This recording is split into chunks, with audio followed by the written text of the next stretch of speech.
Hoje o capítulo 17 se chama Em Casa de Lísias.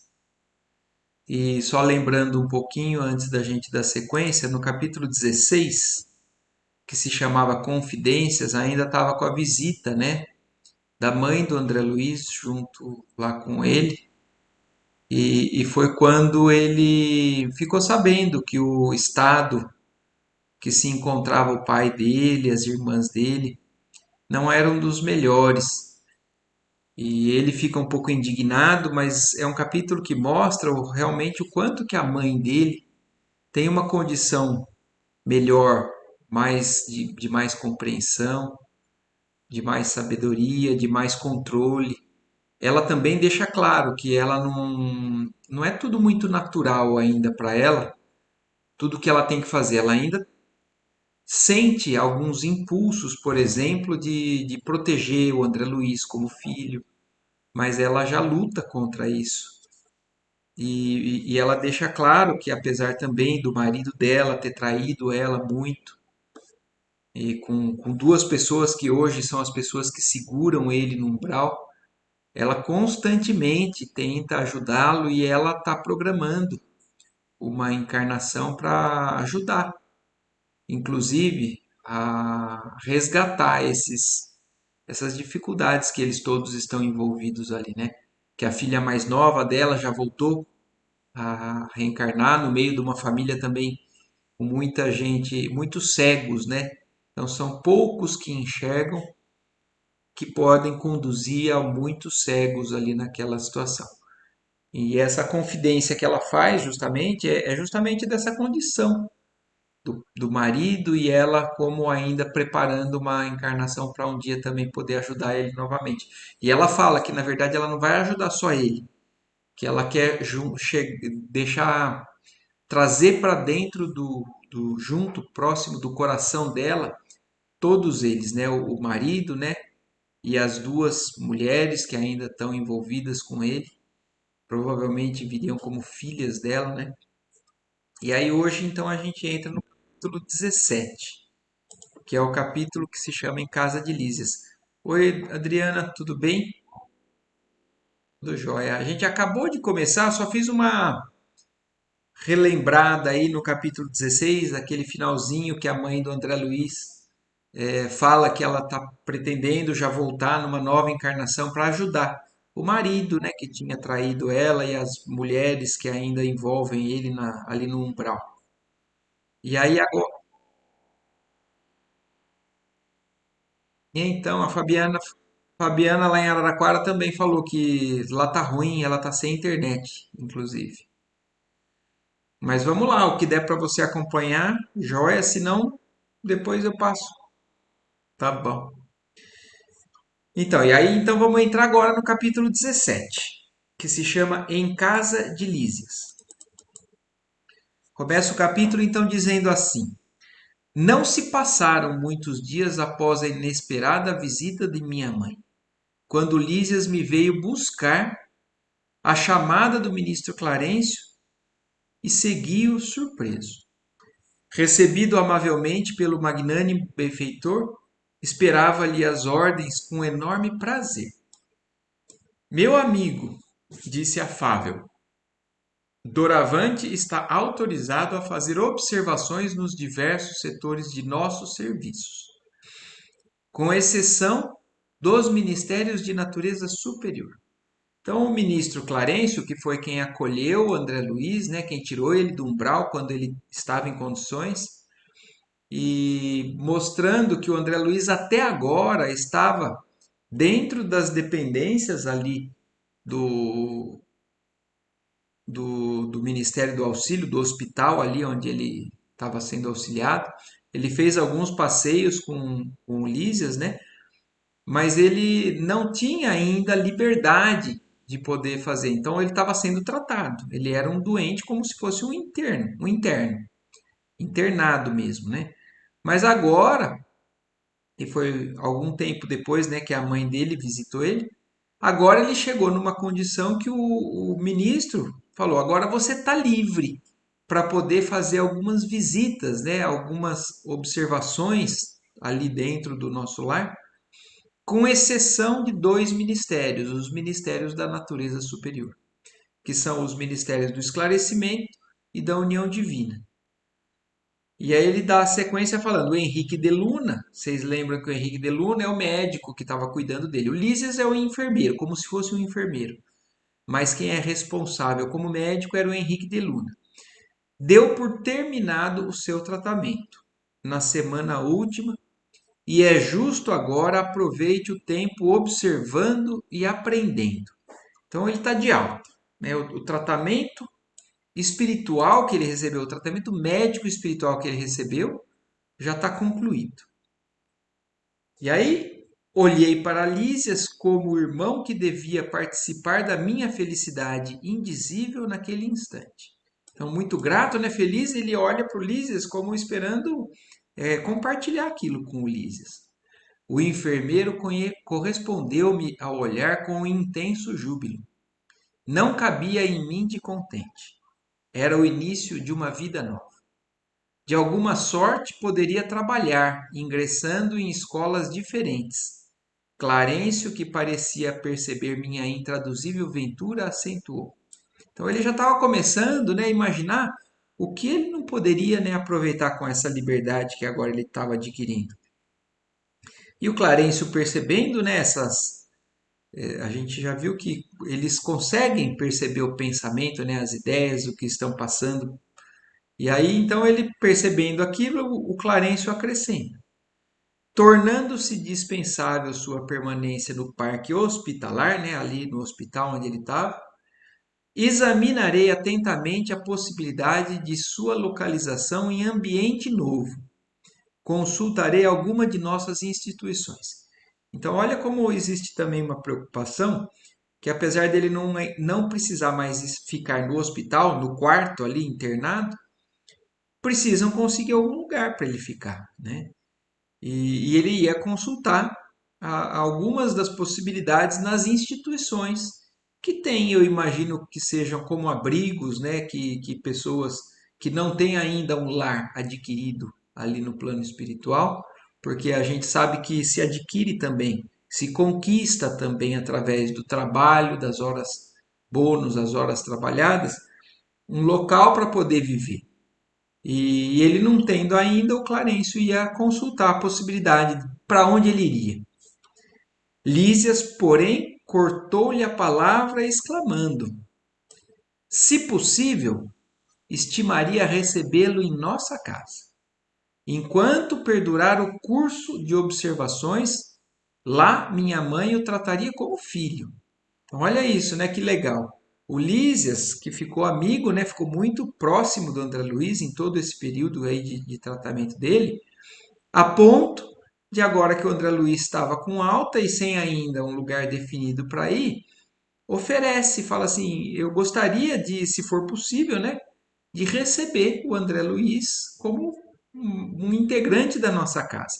E falando, minha mãe o trataria como um filho. Fitei o visitador num transporte de alegria. Clarencio, por sua vez, também lhe endereçou um olhar de aprovação, murmurando: muito bem, Lísias. Jesus alegra-se conosco, sempre que recebemos um amigo no coração. Então, olha que legal mesmo, né? A gente, pela história do livro, a gente vê que o Lísias, até que a gente saiba, não tinha vínculo nenhum com André Luiz, pelo menos de encarnações pretéritas, né? Mas até então, até a última encarnação, eles não têm, eles se conheceram agora, depois do desencarne, por conta do tratamento. E ele percebendo que o André Luiz ainda não tem nenhum outro vínculo, ele se coloca realmente à disposição para receber ele na casa dele, né, como um morador da casa. E isso mostrando também que até o próprio ministro elogia essa decisão do Lísias, falando que Jesus alegra-se sempre que nós recebemos um amigo dentro do nosso coração. Abracei o prestativo enfermeiro, sem poder traduzir meu agradecimento. A alegria às vezes nos emudece. Guarde este documento, disse-me o atencioso ministro do auxílio. Quer dizer, então olha isso, além dele ter tido alta, ele recebeu um papel, como se fosse um histórico, talvez, alguma coisa que informe algo sobre a própria trajetória dele ali dentro do Ministério do Auxílio. Entregando-me uma pequena caderneta. Com ele poderá ingressar nos ministérios da regeneração, do auxílio, da comunicação e do esclarecimento. Então, são os quatro ministérios que são com ligações um pouco menos elevadas, né? Os outros dois ministérios foram já os que ele falou, que ele não tem autorização ainda para transitar dentro dos ministérios de elevação espiritual mais alta. Mas nesses outros quatro, com aquele papel que o Aniceto dá. Olha, eu estou confundindo os livros, né? Que o Clarencio deu para ele, é o que dá liberdade para ele poder entrar nesses ministérios aí e fazer o aprendizado, as observações que ele julgar necessário. Durante um ano. Então, olha isso, ele tem um ano para poder aproveitar, e é claro que a gente sabe que aí então provavelmente muda-se a forma de aprendizado, as oportunidades. Mas durante um ano, então agora ele vai ter a liberdade de observar e aprender através das experiências que vão surgindo para ele. Viver. Viver ali como uma pessoa que está habitando ali no nosso lar. Decorrido esse tempo, veremos o que será possível fazer relativamente aos seus desejos. Instrua-se, meu caro. Não perca tempo. O interstício das experiências carnais deve ser bem aproveitado. Olha que informação importante isso daqui, né? Porque ele desencarnou, passou muito tempo no umbral, até que conseguisse, né, esgotar tudo aquilo que ele tinha de inferioridade, foi acolhido, foi tratado. Aí ele estava restabelecido, então agora ele está com uma certa liberdade, mas ainda sem nenhuma atividade específica determinada. Mas a instrução que o ministro dá para ele é para que ele aproveite esse um ano, justamente com uma certa liberdade, para aprender, para se instruir, para buscar um crescimento, uma informação. E ele finaliza essa conversa aqui, com essa parte, né, da conversa com ele, dizendo o interstício das experiências carnais, quer dizer, o intervalo que nós temos entre uma encarnação e outra deve ser bem aproveitado. Então, nós do lado de lá, nós nos livramos de coisas ruins que acumulamos na nossa vida e depois nós devemos concentrar esse período em aprendizado, em instrução, em esclarecimento, para que isso se torne bagagem para quando uma próxima encarnação for planejada, nós possamos levar essa bagagem, que quando a gente vem para cá, a gente sabe que a gente esquece. O que muita coisa do que a gente vivenciou ou planejou, mas a bagagem vira parte da nossa intuição, parte do que a gente sabe que já tem dentro de nós consolidado.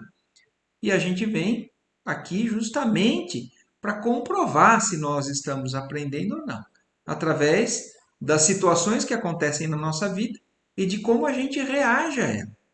Então, não é por uma questão de dificultar as coisas, é porque nós estamos aqui, na fase em que nós estamos reencarnando, sendo testados. Nós estamos em prova. O que acontece com toda pessoa que frequenta um curso, uma aula, a escola aqui da Terra? Estuda, estuda, estuda e chega a hora da prova. Na hora da prova, o professor não vai lá e fala o que você tem que escrever. Ele está avaliando o que você sabe. Então, é o que acontece no plano espiritual, entre uma encarnação e outra, nós recebemos as instruções dos professores, dos instrutores. Nós recebemos toda a bagagem. E aí agora é a hora da prova. Então descemos e aqui estamos em prova. Então, não tem nenhum grande mistério, né, no que a gente vive aqui. Não é realmente porque Deus quer que a gente fraqueje ou falhe nessas provas, mas é o método de aferição do que nós já aprendemos ou não. E a gente sabe que é muito além do que isso, né? Aqui na nossa escola aqui, nós aprendemos ainda muito mais através dessas experiências, dessas situações que nós somos envolvidos e que coloca os nossos sentimentos, a nossa inteligência em situações que a gente, através disso, acaba aprendendo ainda mais. Então, eu acho que isso na verdade, muito esclarecedor, pelo menos para mim, né? Porque quando a gente. Tem muita gente que questiona, nossa, mas por que eu tenho que esquecer? Por quê? Por quê? É claro que vai muito além disso também. A gente sabe que nós, na nossa bagagem, a gente adota umas posturas viciadas com relação a alguns sentimentos ou com relação a algumas pessoas que a gente cria uma barreira. A gente não consegue agir diferente. Então, se a gente não vem reencarnado, esquecendo dessas barreiras que nós criamos, a gente não consegue dar um passo adiante. Então, tem várias razões o esquecimento que a gente tem aqui, né? Há pouco tempo a gente estava estudando, né, Eva, ali no Evangelho segundo o Espiritismo, o motivo do esquecimento nas nossas encarnações. E ele fala justamente sobre isso. Foi esses dias agora. Então, eu não sei se para vocês, Bruna, Adriana, tá tranquilo, ficou bem claro, mas eu achei importante a gente dar uma destrinchada um pouquinho melhor com relação a essa questão aí.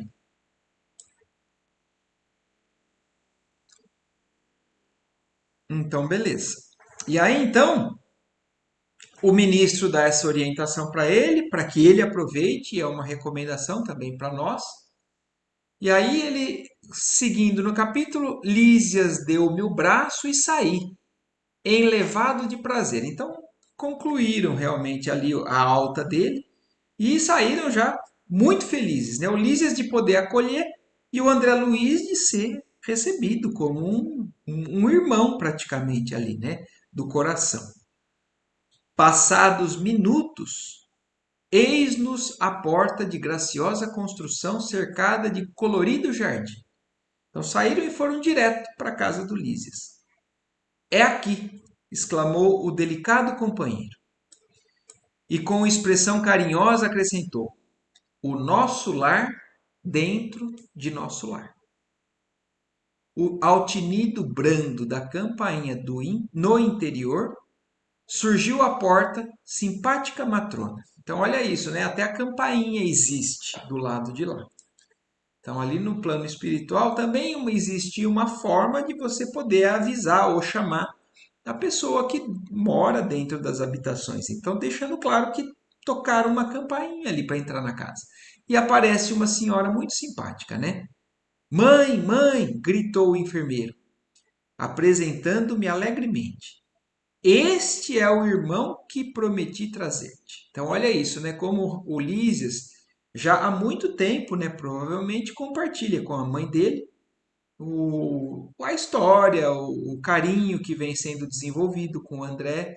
E então, provavelmente, o Lísias já vinha planejando isso quando acontecesse essa alta do André. Porque ele falou: esse é o irmão que prometi trazer-te.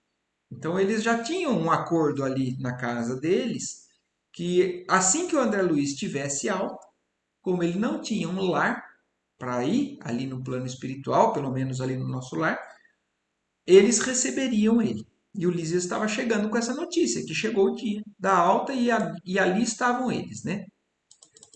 Seja bem-vindo, amigo, exclamou a senhora nobremente. Esta casa é sua. Então isso também é algo que me chama a atenção, o quanto que num plano espiritual, do nível do nosso lar, apesar da gente saber que não é um nível tão elevado, mas já é um nível que já foge vibrações aqui que a gente vive na Terra ou no próprio umbral, o quanto os seres são amáveis, né? São amigáveis.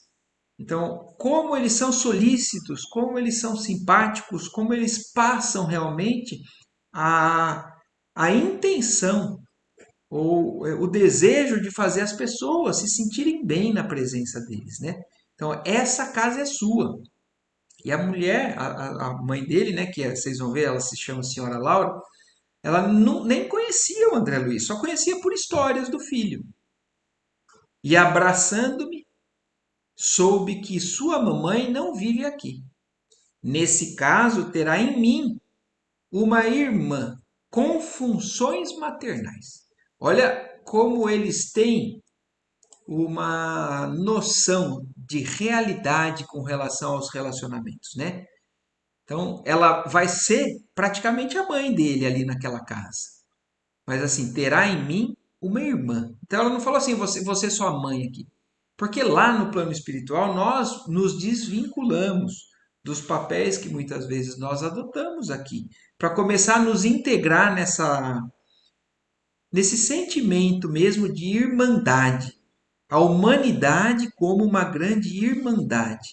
Se nosso pai, ele é o pai de todos nós somos irmãos de fato. E é o que ela está falando. Você vai encontrar aqui uma grande irmã, mas com funções de mãe.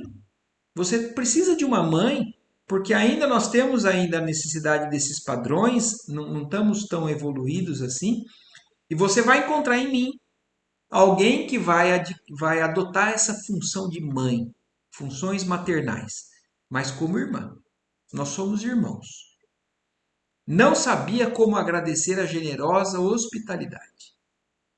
Ia ensaiar algumas frases para demonstrar minha comoção e reconhecimento, mas a nobre matrona, revelando singular bom humor, adiantou-se, adivinhando-me os pensamentos. Isso é outra coisa que vocês vão observar que é muito comum também no nosso lar, e eu imagino cada vez mais nos planos mais superiores. Não existe a bajulação, não existe o elogio que, na verdade, estimule demais o massagear do ego, sabe? O achar que é demais fazer o bem. Eles fogem aos elogios, se esquivam de maneira extremamente delicada e educada.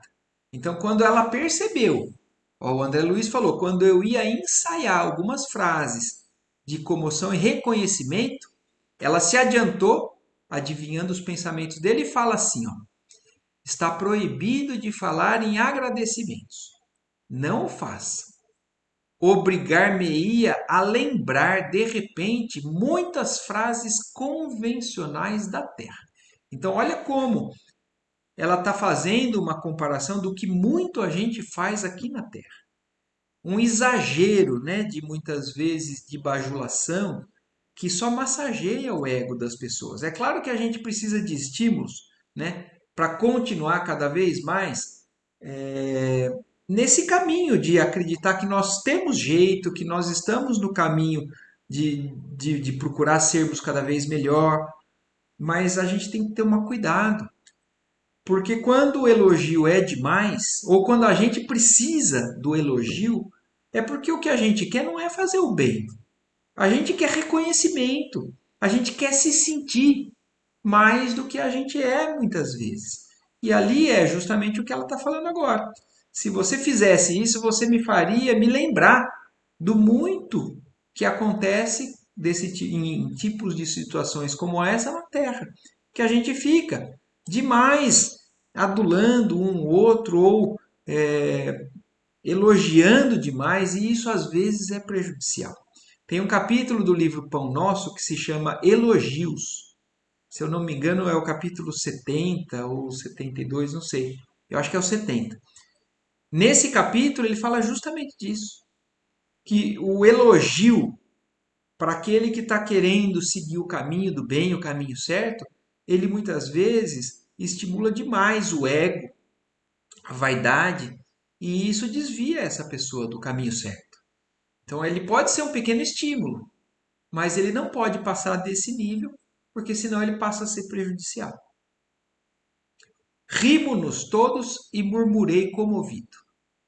Que o Senhor traduza meu agradecimento a todos em renovadas bênçãos de alegria e paz. Entramos, ambiente simples e acolhedor. Móveis quase idênticos aos terrestres, objetos em geral, demonstrando pequeninas variantes. Então, também aqui está chamando a atenção para a gente a descrição de dentro da casa da senhora Laura, né, que é a mãe do Lísias, porque imaginemos o seguinte: esse é o primeiro livro, o Nosso Lar é o primeiro livro que traz informações de como é a vida no plano espiritual. Porque até então o Espiritismo só dizia que a gente tinha vida após a morte, que a gente respondia pelos nossos atos, que os espíritos evoluíam, que existiam categorias entre os espíritos, o que é mais ou menos uma ideia de Deus e tudo mais. Mas não existia uma descrição da vida no mundo espiritual. Então, o Nosso Lar é o primeiro livro que nós temos aqui na Terra com essas informações. E então esse é o primeiro capítulo que descreve uma casa no plano espiritual. Nós primeiro tivemos contato com o hospital, alguma coisa assim, mas agora nesse capítulo ele chama atenção e descreve que existem móveis também dentro dessa casa, móveis que são quase idênticos aos que a gente tem aqui na Terra. Objetos em geral também muito parecidos, com pequenas variantes, né? Algumas pequenas modificações. Quadros de sublime significação espiritual. Então, a pintura, a arte, né, os quadros ali, é claro que provavelmente mais elevados, como ele fala, né, com uma sublime significação espiritual. Um piano de notáveis proporções, descansando sobre ele grande harpa talhada em linhas nobres e delicadas. Então, olha isso, até um piano e uma harpa ali dentro também da casa. Identificando minha curiosidade, porque o André Luiz estava olhando, imagina, né? Ele é o André Luiz, o interessado, né, em aprender, mas de uma certa maneira até curioso demais. Mas identificando minha curiosidade, Lísias falou prazenteiro. Como vê, depois do sepulcro, né, então depois que a gente morre, não encontrou ainda os anjos arpistas, mas aí temos uma harpa esperando por nós mesmos. Então, falando porque a gente sempre, né, isso faz parte de uma cultura, né, aqui nós. A gente, quantas vezes nós não ouvimos falar de anjo tocando harpa, né?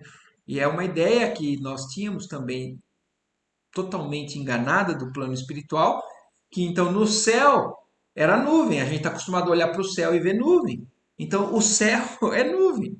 E lá se tem anjo, o anjo deve estar sentado na nuvem. E por que, né, que se fala das harpas? Tocando harpa, provavelmente é um instrumento com som divino, mas é algo que faz parte da nossa cultura. Até os desenhos animados ou até as histórias em quadrinhos tem um anjinho tocando harpa sentado numa nuvem. E é o que o Lísias aqui está falando de forma até brincalhona, né? Que então depois da morte, você ainda não viu nenhum anjo arpista, mas temos aqui uma harpa esperando por nós. Quer dizer, então alguém aqui toca harpa. E aí a mãe dele intervém, né? Falando, ó Lísias, atalhou a palavra materna carinhosa. Não faças ironia. Não te recordas como o Ministério da União Divina recebeu o pessoal da elevação no ano passado, quando passaram por aqui alguns embaixadores da harmonia?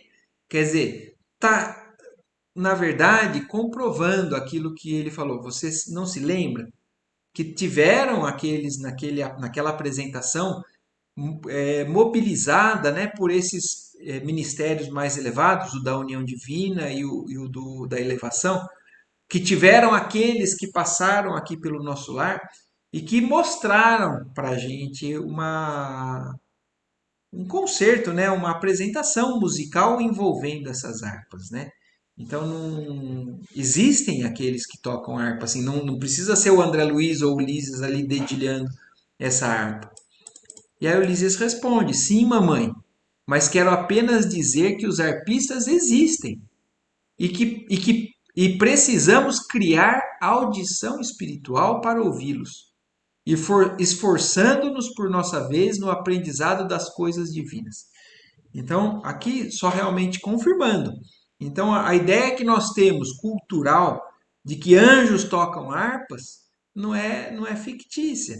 Isso faz parte de uma informação do plano espiritual, que muitas vezes isso já vem através de intuições daqueles que começaram a desenhar isso, ou de lembranças, né, daqueles que já visitaram locais assim, confirmando que realmente existem os arpistas, mas que ainda também existe a necessidade de se evoluir em percepção, até para poder ouvir uma música desse nível e conseguir assimilar, né, de maneira adequada a sublimidade dessas coisas mais elevadas, mais divinas. Em seguida, aos conceitos obrigatórios de apresentação, com que relacionei minha procedência, vim a saber que a família de Lísias vivera em antiga cidade no estado do Rio de Janeiro. Então, depois das apresentações, o André Luiz falou um pouco da vida dele e tudo mais, ele veio a saber, né, ter informações que a família do Lísias, antes, né, do desencarne, viveu quando aqui na Terra, numa cidade do estado do Rio de Janeiro. Então a gente sabe que o nosso lar é uma colônia espiritual que fica situada acima na cidade do Rio de Janeiro. E provavelmente, olha isso, que recolhe, acolhe muitas pessoas além da própria cidade do Rio de Janeiro. Então a família do Lísias mesmo era uma dessas famílias, dessas pessoas, que viviam em uma antiga cidade do estado do Rio de Janeiro, que sua mãe chamava-se Laura e que em casa tinha consigo duas irmãs, a Yolanda e a Judite. Então, diferente do André Luiz, que as irmãs dele estavam no umbral, o pai dele estava no umbral, a mãe do André Luiz habitava um plano mais elevado. Aqui na casa do Lísias, não, mais ou menos todos sintonizados, mais ou menos todos já num patamar espiritual mais equivalente, né, um outro. Então, a mãe do Lísias, o Lísias, que era filho, as irmãs do Lísias, a Yolanda e a Judite, todos estavam morando na mesma casa no plano espiritual, ali na coluna do nosso lar. Então, isso também mostra muito claramente para a gente o que Jesus disse: há muitas moradas na casa do meu Pai. Então, depois que a gente desencarna, que morada que nós vamos morar, aí a gente ainda não sabe. Depende muito do nosso padrão vibratório. Depende muito do nosso esforço, do nosso empenho em vivenciar aqui na Terra todo o aprendizado, todo o desapego que a gente tem que fazer. Mas aqui mostrando em capítulos muito próximos, realidades totalmente diferentes depois do desencarne de duas famílias. Então, cada uma num nível diferente e outra todo mundo mais ou menos sintonizado. Tranquilo? Tudo bem até aqui? Já estamos quase no fim aqui já desse capítulo também. E aí ele segue e ainda descrevendo, né? Respirava-se ali doce e reconfortante intimidade. Não conseguia disfarçar meu contentamento e enorme alegria.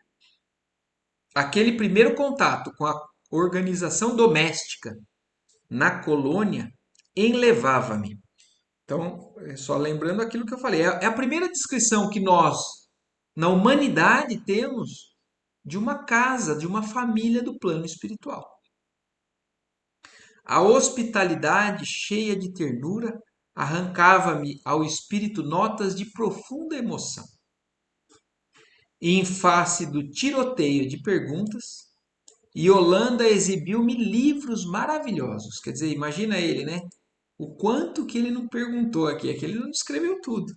Mas em face a esse tiroteio de perguntas, a Yolanda, então, que era uma das irmãs do Lísias, mostrou para ele livros maravilhosos. E olha que interessante o que vai descrever aqui, né, nessa questão. Notando-me o interesse, a dona da casa advertiu: temos em nosso lar, no que concerne à literatura, quer dizer, então lá também tem livros. Para começar, porque a irmã do Lísias mostrou livros, né, maravilhosos. E a mãe do Lísias acaba esclarecendo um pouquinho mais.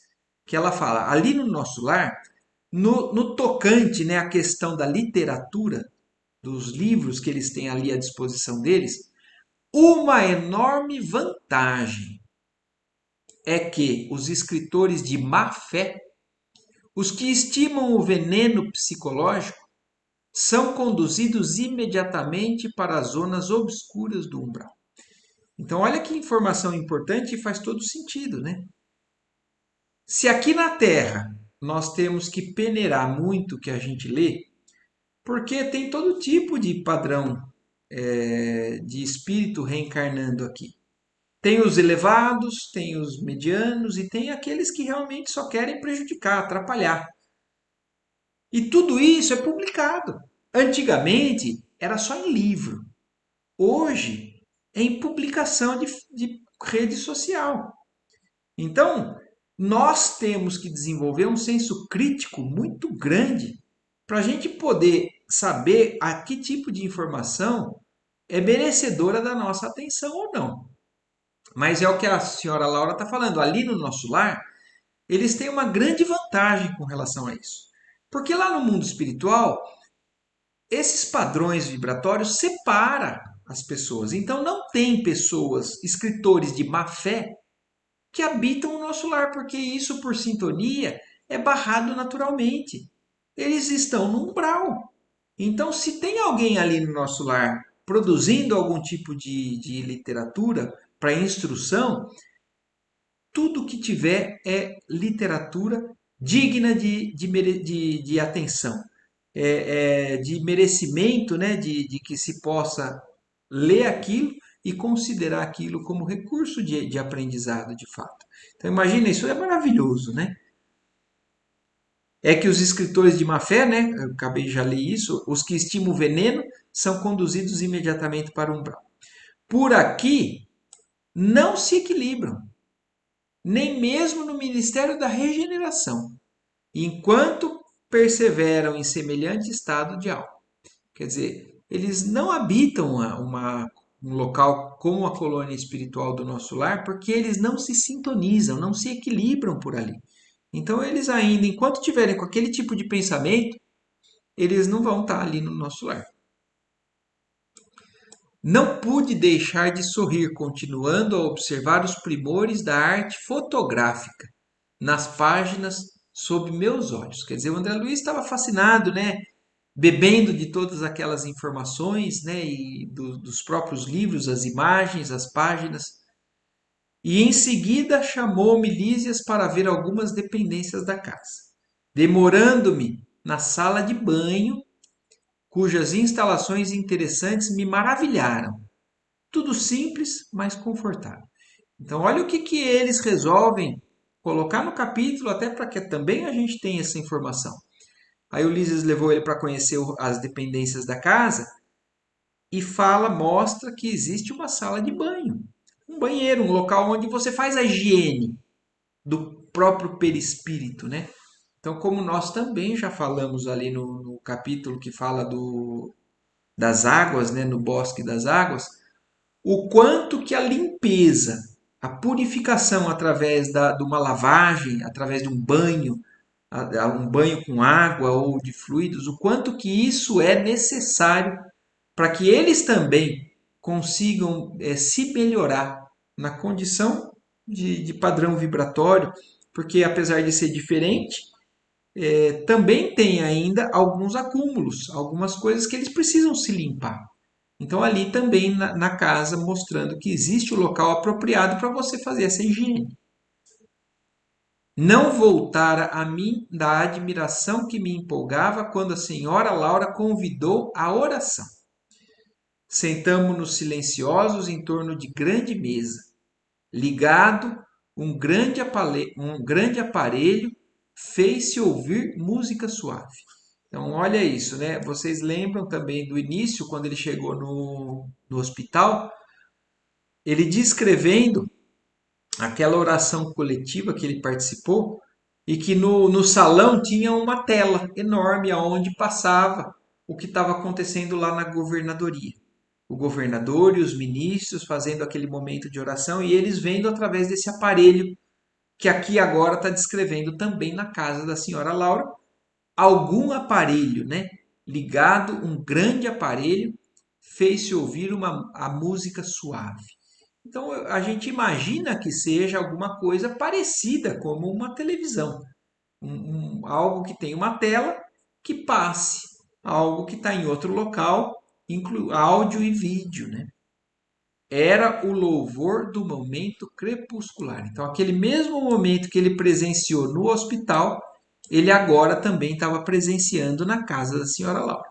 Mas quando foi aquele capítulo no hospital, já foi informado para a gente que aquele era um momento em que toda a colônia, ao mesmo tempo, recebia aquela vibração, aquelas imagens e aquela oração para que todos os habitantes da colônia se sintonizassem juntos para poder vibrar na mesma direção naquele momento. Surgiu ao fundo o mesmo quadro prodigioso da governadoria, que eu nunca me cansava de contemplar todas as tardes no parque hospitalar. Então agora ele está só confirmando, André Luiz, que é exatamente o mesmo programa, né? Na verdade, é a mesma reprodução do que está acontecendo ali na governadoria para os hospitais, ali também na casa da mãe do Lísias. Naquele momento, porém, sentia-me dominado de profunda e misteriosa alegria. O André Luiz estava. A gente vai percebendo que, apesar dele estar sempre encantado, né, com tudo que ele vai descobrindo, ele está numa constante evolução ainda maior em relação a esse bem-estar, em relação a esses sentimentos dele. E vendo o coração azul desenhado ao longe, então olha isso, a mesma coisa que também foi descrito. Aquele coração azul no teto, né, daquele ambiente, daquele salão, ele vendo de novo esse coração azul, senti que minha alma se ajoelhava no templo interior em sublimes transportes de júbilo e reconhecimento. Então ele estava profundamente agradecido mais uma vez. Então, todo esse momento de oração dele, cada vez mais ele está aprendendo a ser grato. E ele está nos colocando, na verdade, a par, né, do que ele vem sentindo, que é um sentimento cada vez melhor, cada vez mais na direção desse reconhecimento de tudo aquilo que ele está recebendo ali no plano espiritual. E aí aqui, então, assim termina esse capítulo 17, né? Que é o que descreve um pouco uma casa, um lar, um ambiente ali no plano espiritual. E aí termina esse capítulo. Eu não sei se vocês querem ainda fazer mais alguma observação de tudo isso que a gente leu, algum comentário, alguma dúvida.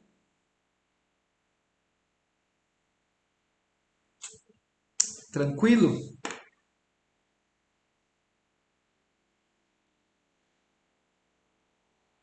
Diga.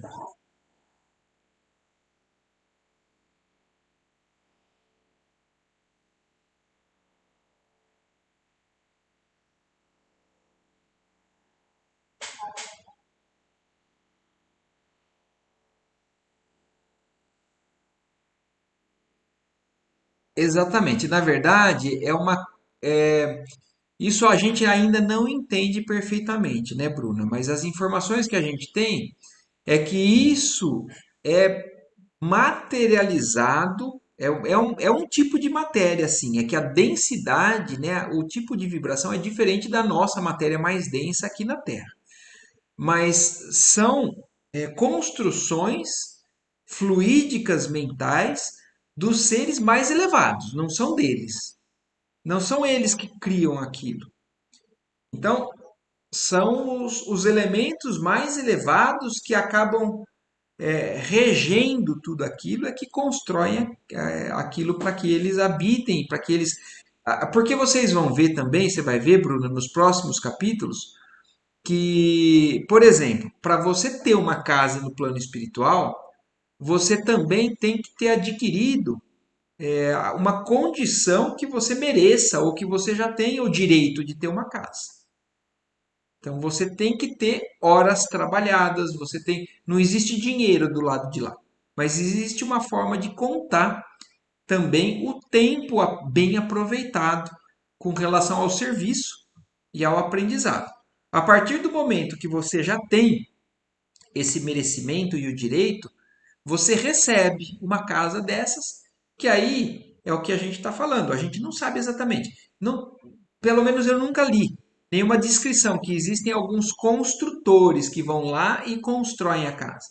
E isso é algo que ainda foge à nossa compreensão.